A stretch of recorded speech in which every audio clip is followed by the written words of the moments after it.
A suburban home had become a chilling scene, with blood smeared across walls and a tiny child's handprint left as a haunting detail.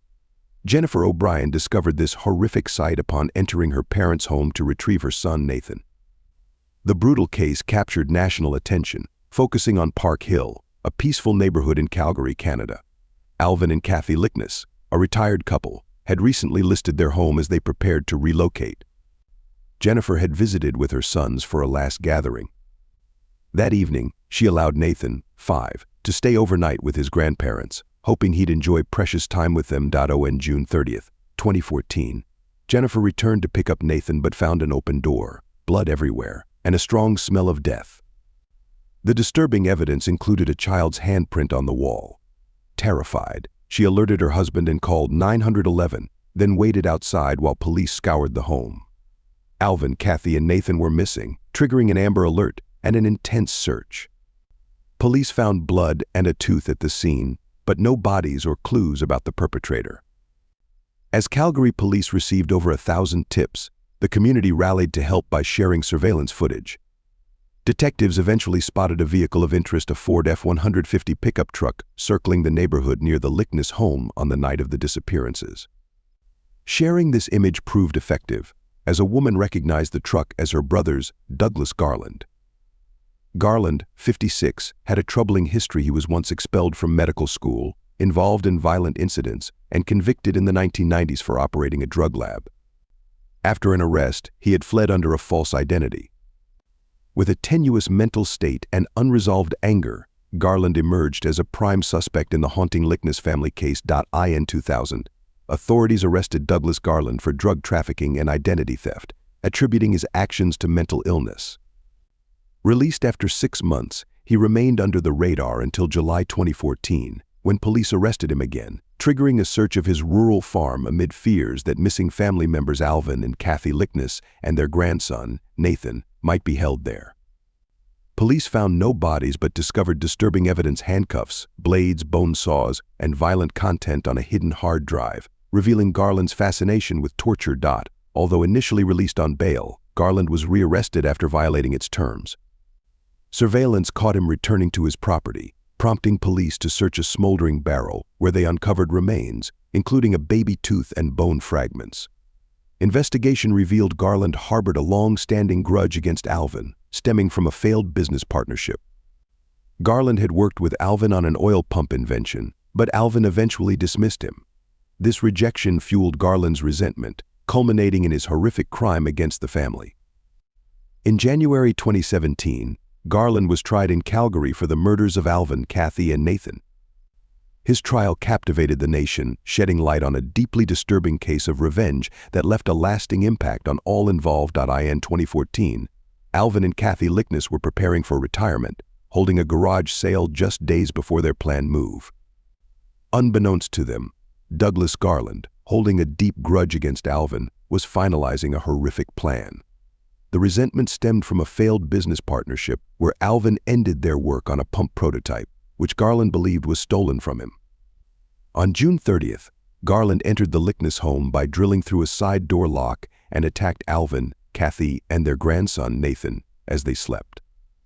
Surveillance footage showed him transporting the bound family members to his family's farm, where disturbing torture devices and incriminating DNA evidence were later found. During the trial, police presented aerial images taken by chance on July 1, 2014, which showed bodies resembling the family near Garland's farm. By the next day, the bodies were no longer visible. Later, forensic experts found bone fragments and remains in a burned barrel on the property, including Nathan's tooth and traces of flesh.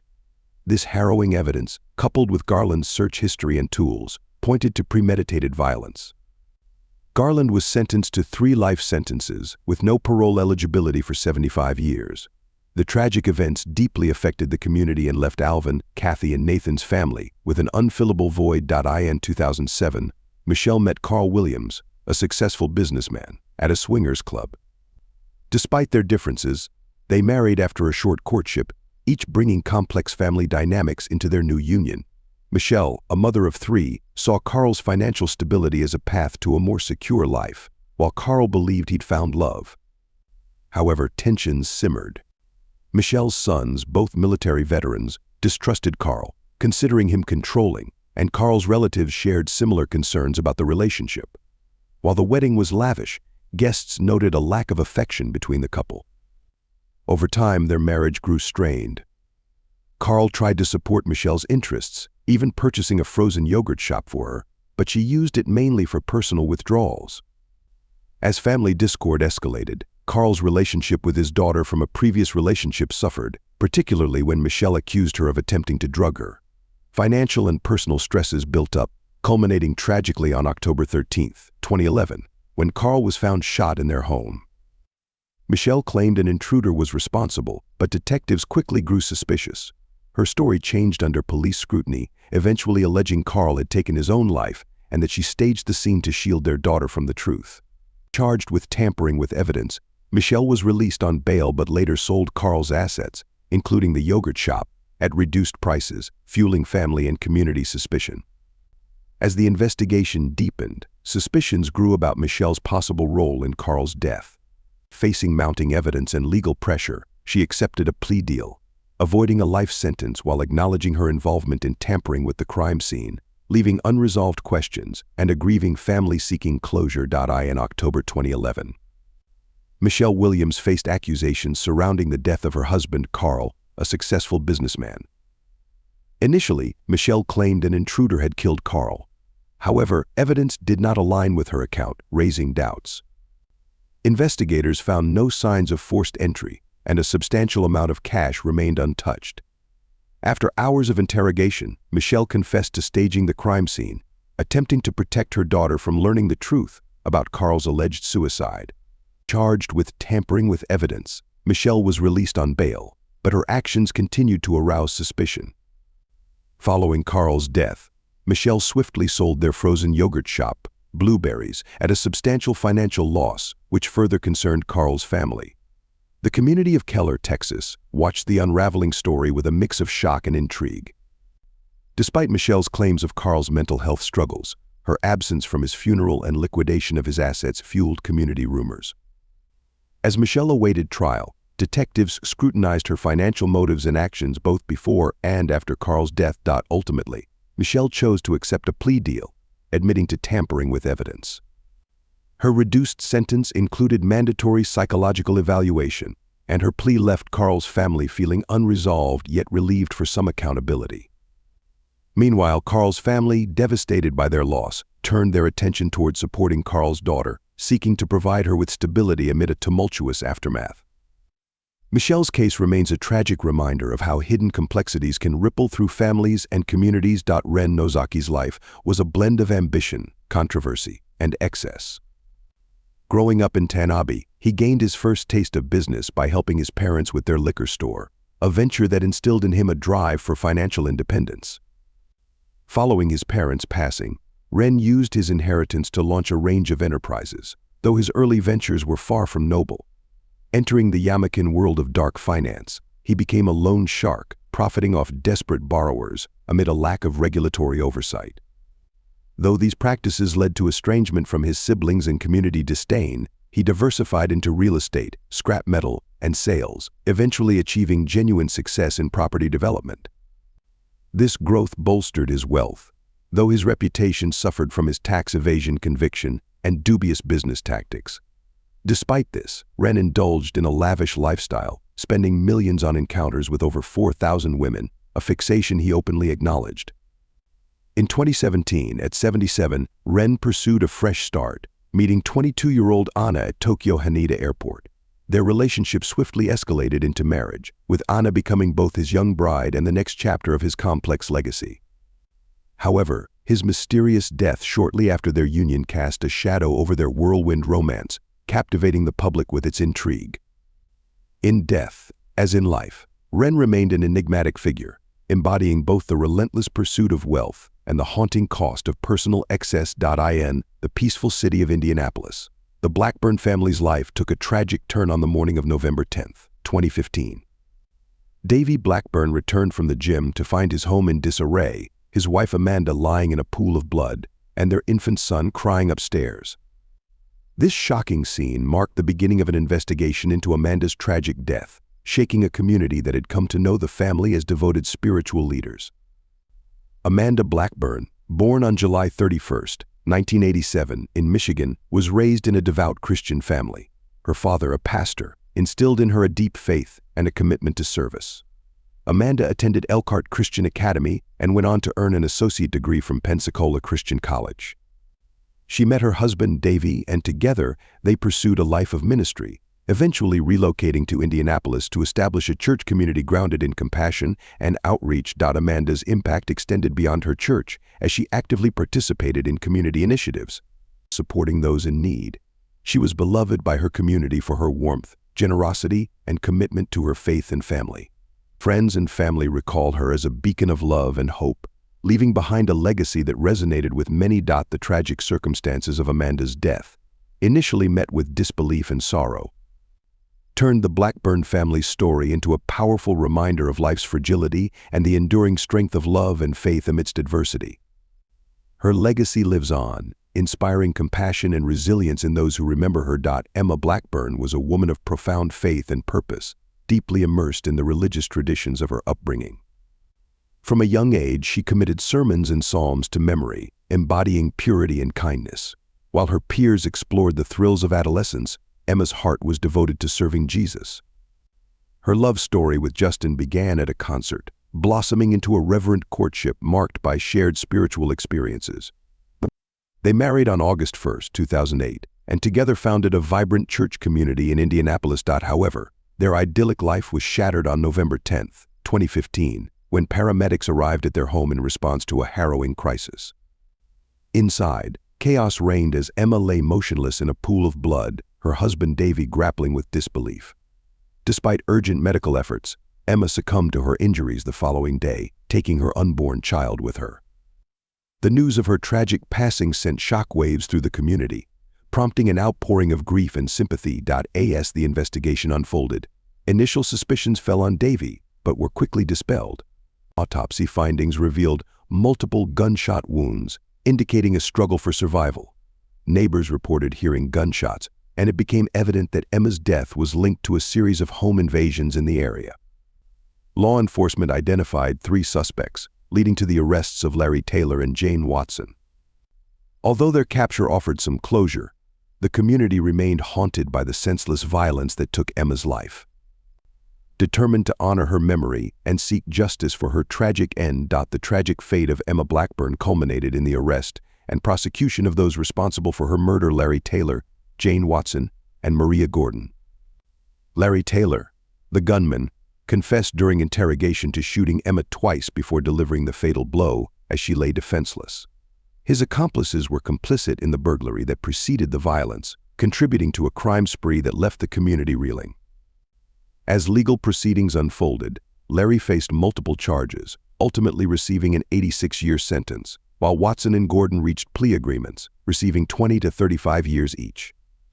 Although justice was served, the scars from Emma's death lingered, serving as a stark reminder of life's fragility and the darkness that can lurk nearby. Yet the community found solace in their solidarity, honoring Emma's legacy as a guiding light for justice and compassion. In the aftermath, the Blackburn family, buoyed by the support of friends and neighbors, initiated efforts to enhance neighborhood safety. Community watch programs and increased police patrols became the new norm as residents rallied together. Over time, while the pain of loss never fully faded, Emma's spirit remained a source of inspiration, reminding everyone of the power of love and resilience. As the years passed, the community transformed tragedy into a commitment to compassion, with enhanced security measures symbolizing their resolve to protect one another. Emma's memory endured, a testament to the enduring human spirit, urging everyone to cherish life and foster solidarity in the face of adversity. Detectives continued to investigate Dennis's recent business transactions after the tragic murders at the pawn shop. They interviewed colleagues and clients, uncovering significant details about his visit to Lawson's jewelry store shortly before his death, including a briefcase filled with cash. In the aftermath, counseling sessions were organized for Eric, Mary, and other affected relatives, while the community rallied to support them through trust funds and memorial services. As police enhanced security measures in the area, they advised local businesses to install surveillance cameras to prevent future tragedies. The absence of such cameras at the pawn shop had hampered the investigation. However, surveillance footage from Lawson's jewelry store and descriptions of a suspicious vehicle led detectives closer to a suspect. A local mechanic's testimony about servicing an older silver minivan, coupled with enhanced video footage revealing a partially visible license plate, furthered the investigation. Eventually, a man with known financial troubles became a prime suspect. Surveillance confirmed his suspicious movements on the day of the murders, and a search of his residence uncovered a wig matching witness descriptions, a .22 caliber pistol, and a large sum of cash. Under the weight of evidence, he confessed to committing the crimes in a desperate attempt to steal from the pawn shop. While the community felt relief at the arrest, the brutality of the crime left deep scars. Eric and Mary, now in their grandparents' care, faced a long journey toward healing, surrounded by a community committed to supporting them through their grief. The Cape Flats region of South Africa, notorious for poverty and gang violence, became the backdrop for a chilling wave of brutality unleashed by 17-year-old Cameron Wilson. In October 2014, Cameron's violent tendencies emerged when he fatally stabbed Alfonso during a public argument in Valhalla Park. This incident marked the beginning of a horrifying spree that would terrorize the community. Witnesses to Alfonso's murder remained silent out of fear, knowing that Cameron's father was a high-ranking member of the 28s, a feared prison gang. This culture of intimidation was reinforced when Toya, a respected shopkeeper who had witnessed the stabbing, was murdered just 3 days later. Toya had confronted Cameron in his store and attempted to alert authorities, but he paid for his bravery with his life, leaving the community in even deeper fear. As Cameron continued his rampage, the police struggled to gather evidence due to the pervasive silence among residents. This lack of accountability emboldened him, leading to more violence. On Christmas Day 2014, Cameron attacked 20-year-old Ernest and his girlfriend outside a tavern in Hines Park.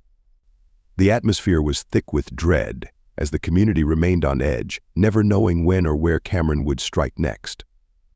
His merciless acts of aggression illustrated the chilling reality of life in the Cape Flats, where fear overshadowed justice and safety. In April 2015, Cameron Wilson's reign of terror escalated when he brutally attacked a 16-year-old girl named Stacy Mahal. On her way home from school with her friend Abigail, they encountered Cameron, who initially seemed harmless but quickly turned menacing. Armed with a gun, he forced the girls to a secluded location, where he and his friend inflicted unspeakable harm on them. They even committed the horrifying act of necklacing, placing tires filled with gasoline around their necks and setting them ablaze. Stacy succumbed to her injuries, while Abigail bravely identified Cameron as her attacker, despite the fear surrounding him due to his gang affiliations. Cameron's violent spree continued into 2016 as he assaulted numerous victims, including a 22-year-old woman and an 18-year-old girl named Nikita Moore. On the night of September 10th, Nikita told her father she was attending a birthday party, but the next day she was found brutally murdered, having been stabbed 98 times.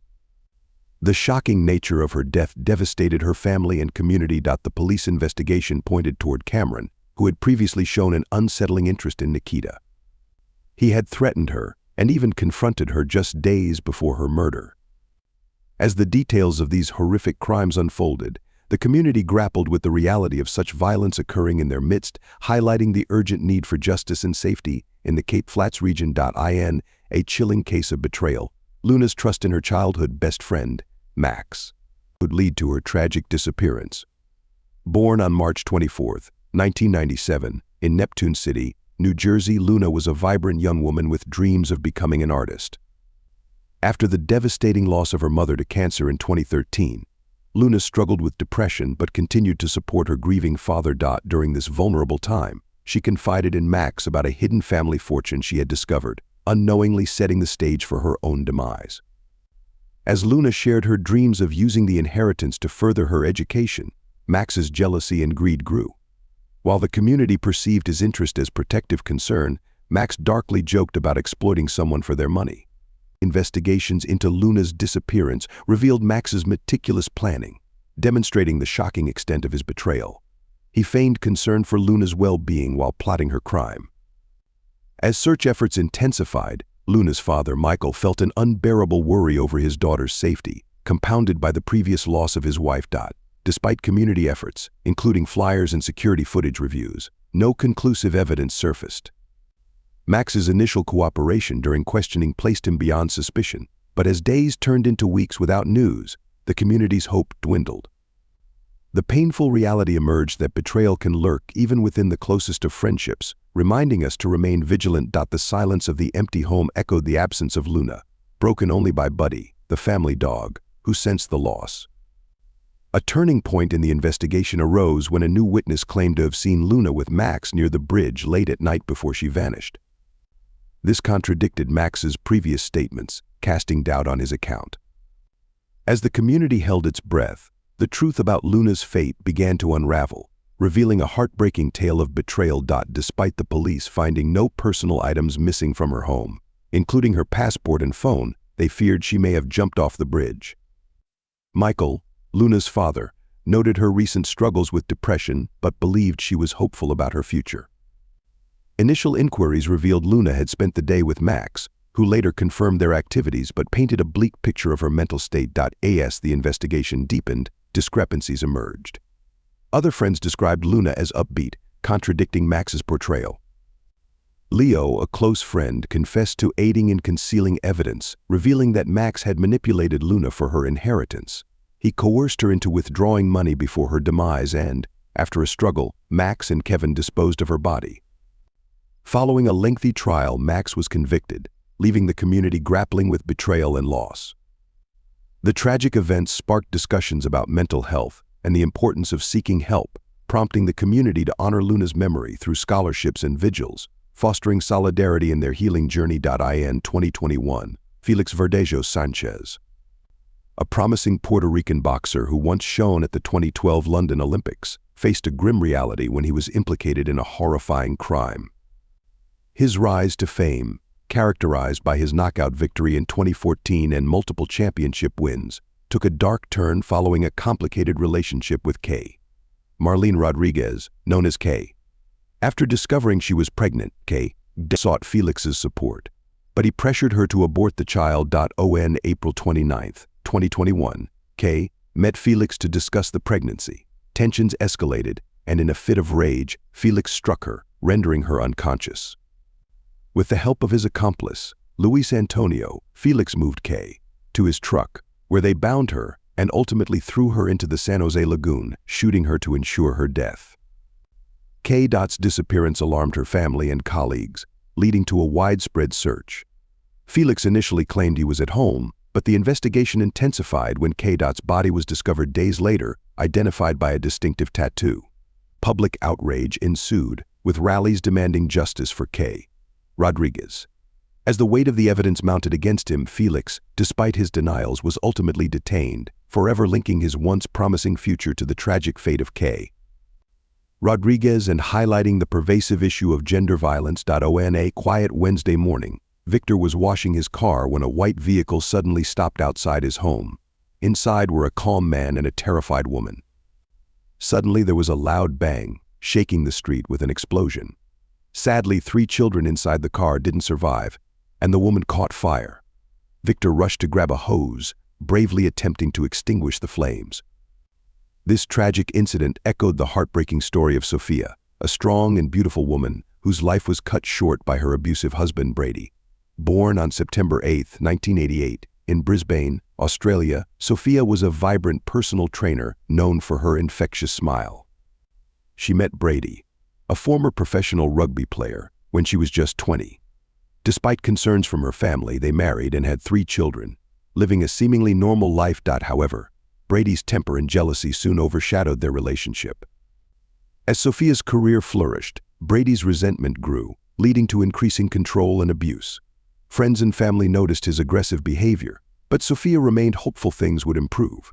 Their new gym, intended as a fresh start, instead became a source of tension, driving clients away. On October 4, 2019, their lives changed forever when the police stopped them due to a canceled car registration. That day marked the beginning of a tragic unraveling, culminating in a heartbreaking end to Sophia's life, leaving behind a haunting reminder of domestic violence. Sophia's life was marked by an escalating cycle of abuse at the hands of her controlling husband, Brady. Despite her strength and determination, their relationship turned increasingly toxic culminating in tragedy. By late 2019, their gym, which had once been a symbol of hope, was drowning in over $75,000 in debt due to Brady's erratic behavior and inability to attract customers. As the situation worsened, Sophia's desire to leave became urgent. With the support of friends, she planned her escape while Brady was at work, quickly gathering her children and essentials before fleeing to her parents' home. Although relieved, she was haunted by the fear of what Brady might do next. After securing a restraining order against him for domestic violence, Sophia hoped for a new beginning. However, the custody battle for their children became another source of control for Brady, who insisted on a 50/50 split, demonstrating more interest in dominating Sophia than in what was best for the kids. Brady's behavior deteriorated further after their separation, with alarming incidents like taking the children without warning and ignoring their agreed-upon schedule. Stella, their eldest, once called Sophia in tears, terrified while with her father. The legal system failed to protect Sophia and her children adequately, allowing Brady to continue exerting power and instilling fear. Sophia's fight for safety and justice was a painful reminder of the urgent need to address the issues surrounding domestic violence and support those trapped in such cycles. On Boxing Day, a horrific escalation of Brady's calculated abuse unfolded when he used a planned meeting as an opportunity to withhold one of their children, showcasing his blatant disregard for Sophia and her kids' safety. Despite legal measures like restraining orders, Brady maintained access to the children, revealing systemic failures in protecting victims of domestic violence. Yet, amidst the turmoil, Sophia's determination to safeguard her family persisted, bolstered by the support of loved ones. Tragically, the situation reached a devastating climax as Brady set their vehicle ablaze, resulting in the heartbreaking loss of Sophia's 3 children: Stella, Leanna, and Nora.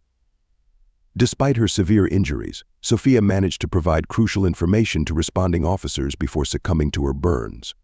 Brady's actions, including his premeditated plans and manipulation, underscored the urgent need for reform within the justice system. In the aftermath, the Small Steps for Sophia Foundation was established by Sophia's family to combat domestic violence in Australia. Their mission, symbolized by the acronym HALT representing Sophia and her children, seeks to raise awareness and inspire victims to reclaim their worth. The foundation advocates for better legal protections and resources for those affected by domestic violence, highlighting the need for societal change in addressing gender-based violence. Sophia's story serves as a powerful reminder of the devastating impact of domestic abuse and the importance of collective action to create a safer future for all.